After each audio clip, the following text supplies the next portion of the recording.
What's up? How you doing, Joe? Shalom.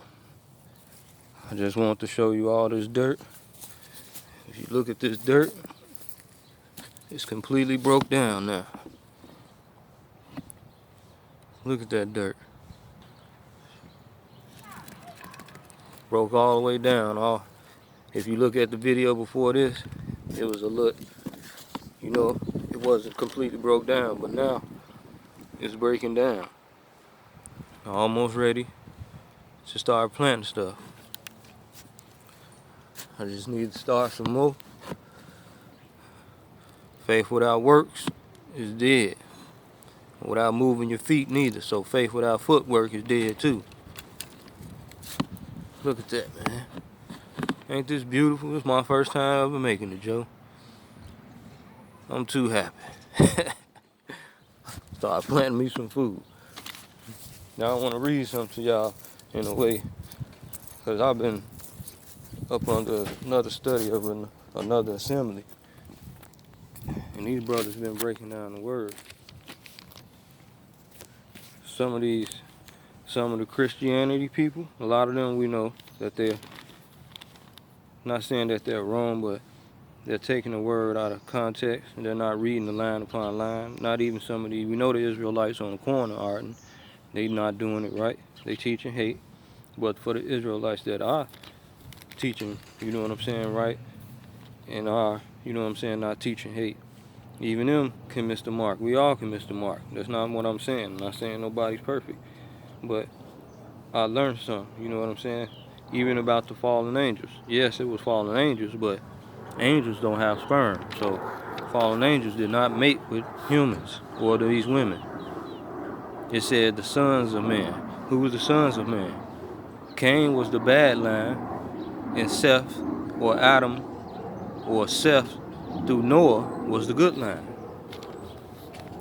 And giants, if you look at them in the Bible, or anybody who has any understanding about the Bible, all giants that you hear of, you ever heard, they were probably from 7 feet tall to 12 or 15 feet tall, or something like that.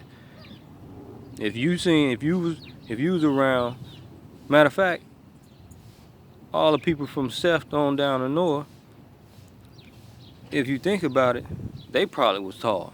They lived for over 300, 200 years. They living 900 some years. The oldest person lived 900 some years, darn near 1,000. So plants and some of these things would be taller. You know, some of these people would be taller and bigger. You know what I'm saying? And even the giants then, Saul or whoever, they was 9 feet tall. The average person is 6 feet tall. Anybody that's 9 feet tall, you would be seen like a giant too. You would call them a giant too. It wasn't no 50 feet giants back then. Just think about it. That's all I'm saying. And then when it said Nimrod and all them builded a tower up to heaven, when it says heaven, and it's not talking about heaven where Yah is at, it's talking about the sky. You have to read things in context and look up the words, even in the Strong Concordance, or whatever book is reliable to give you the understanding. You have to have the Hebrew words to look up in the Strong Concordance. For the Old Testament, the Torah, and then you have to have the Greek to understand the New Testament, the words. Even you can look this up in the concordance, and you will understand the meaning of these things. That's why a lot of this stuff can get past us. They put things, we have to put things in order. That's why we study to show that self-approval.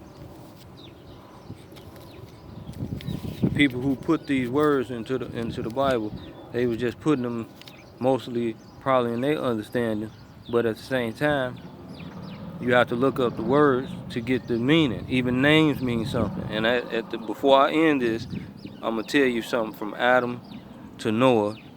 Yah is telling us something through these names, and you might not believe it, but wait till you see this. It's beautiful, bro. I'm telling you. And I learned this listening to this new assembly. I'm not saying the other people that I was giving comments to, I barely even watch them no more. They just not for me. And then I think some of them are just lovers of themselves, seeking man's praise. They're not really teaching the word the exact way. Not saying that they doing it on purpose, but they're not taking it into consideration. Now, when it comes to Genesis, think about this. We never thought about this. Genesis, it says, Genesis chapter 2, from 16 to 17.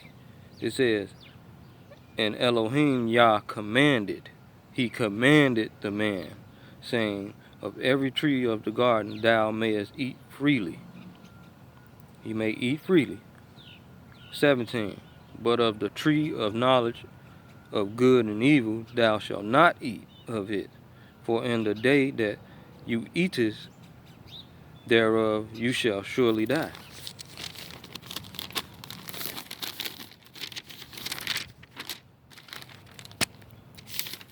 Now, if you look at it, he said if you eat of it. And then, look at this. Y'all never said don't touch the tree. That's the key point. He never said don't touch it. He told Adam this, Genesis chapter 2, verse 15. Genesis chapter 2, verse 15. And Elohim, Yah, took the man Adam and put him into the garden of Eden to dress it and keep it. Now, what does dress and keep it mean? We have to look up these words. Now, in the Strong Concordance, H8104 or 8104, the word is shamar. Shamar. S-H-A-M-A-R. Shamar. It means to keep, watch, preserve, attend, bodyguard, guard, charge, keep, doorkeeper. So that's what keeps mean. Adam was the guard of this tree. He was the doorkeeper. He was to watch the tree. And what does dress mean?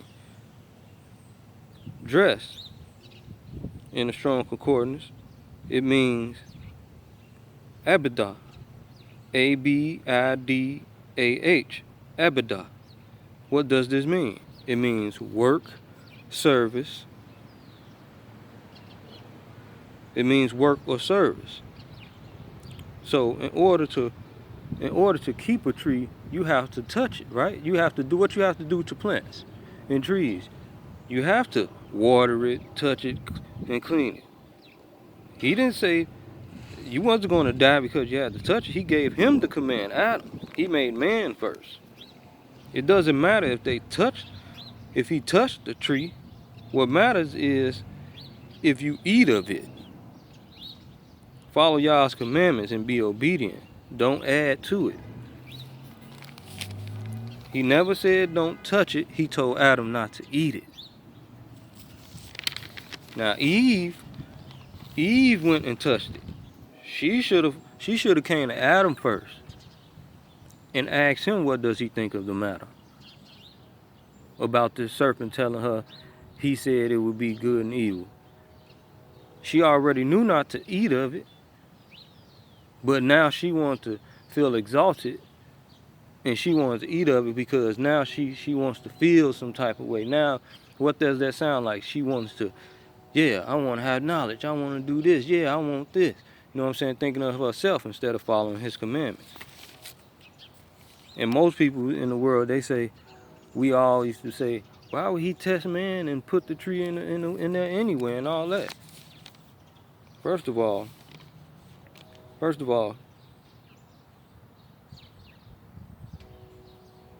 in order, Adam was given free will to have a choice. To exercise free will, first you got to be given a choice. You get what I'm saying?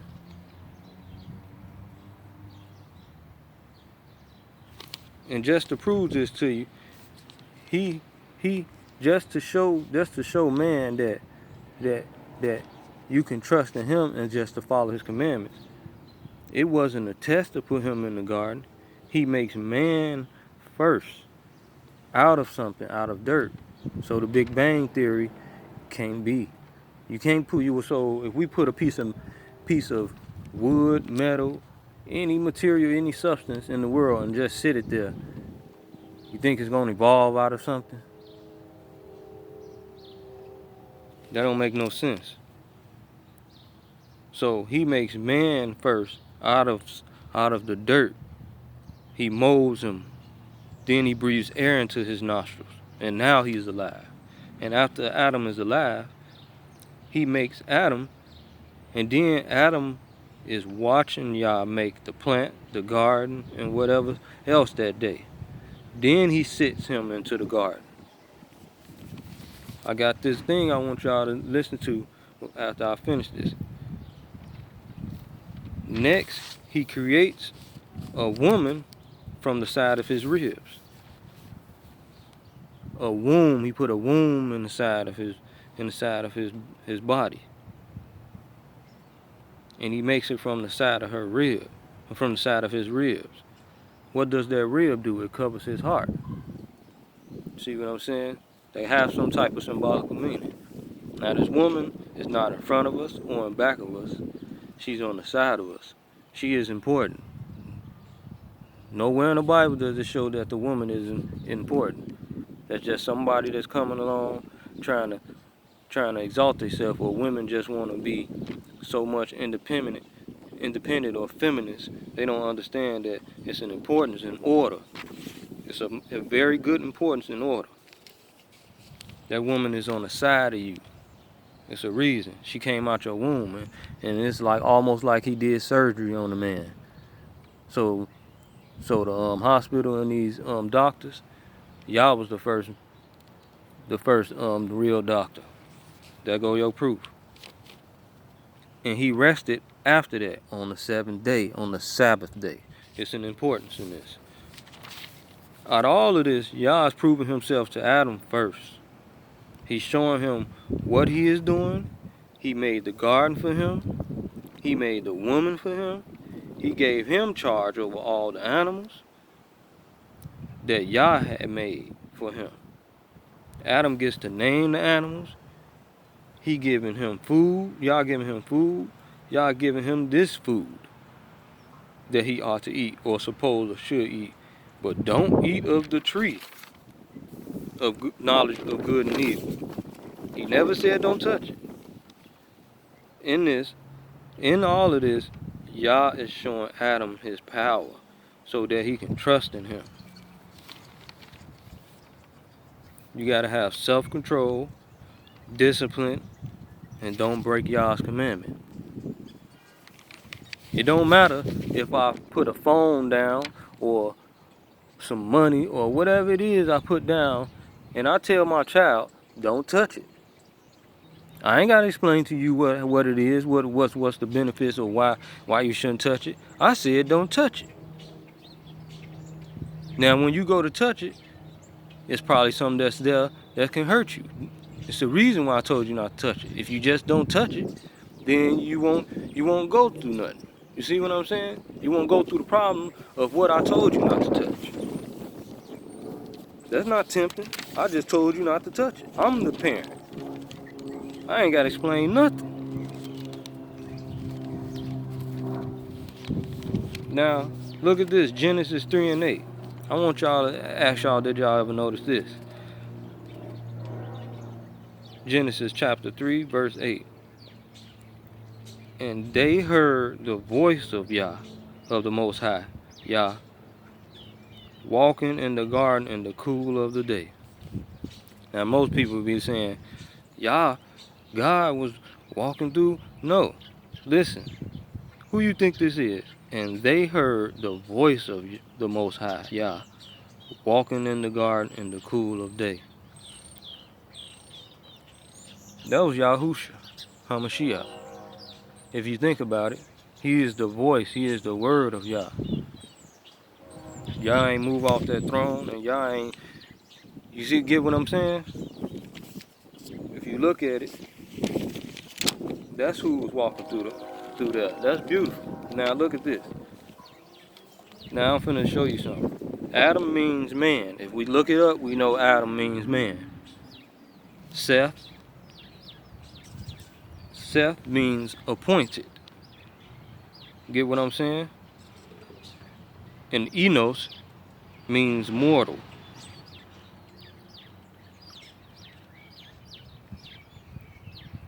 Get what I'm saying? So when you look at these words, they all have a meaning. Now watch this. And Enos had Canaan had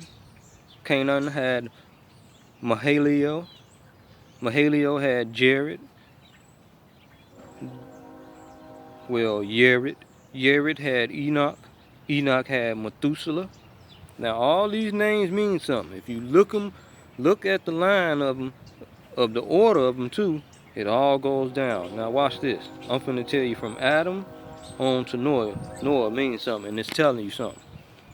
And it's telling you something. The whole book, from the beginning to the end, is talking about YAHUSHA HAMASHIACH. It's telling you of his coming.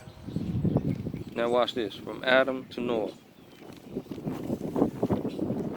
Adam means man. Now I'm finna just read what it's saying. And you can go look these up yourself after this. Man is appointed mortal sorrow, but the blessed Yah shall come down teaching. His death shall bring the afflicted comfort and rest. Now let me read this again. Because Mahalalel means the blessed Yah.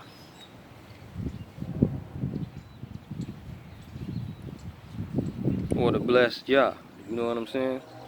Jared means shall come down. Descend. He shall descend. That means come down. Now I'm finna read it again.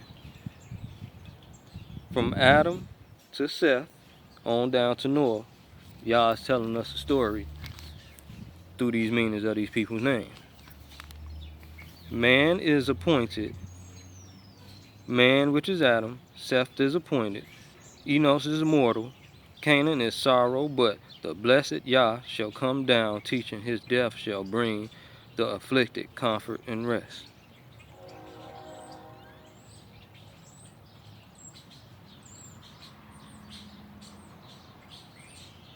Because Enoch means he was a teacher. Dedicated, vowed, teaching. That's what Enoch means. See what I'm saying? That's beautiful, Joe. And I learned this by studying with these brothers, man. Man. So that's all I wanted to say, man. Anybody who's still watching, man, I'm just trying to humble myself and get to know y'all better and walk it instead of just having knowledge of him. Because I know he's there. I know he's true. Because he is the power plant. And Yahusha HaMashiach is the power line that got power line connections to that transformer. This three-phase transformer that steps up and steps down energy to 100 to 240. Voltage is there. To 120 volts into your house. It was 120 in the assembly to give you light in your house. And that's on the real. So to all my subscribers, man, keep the faith. No matter how hard it get. I know I'm talking. I know it's easy for me to say, but keep the faith. Have obedience. Sacrifice, whatever. Also, you'll see your works. He said faith without works is dead. Now show me. You can say you have faith, but show me your works. You know what I'm saying? Show me your works. All glory be unto Yah in the name of Yahushua HaMashiach. So be it. Shalom.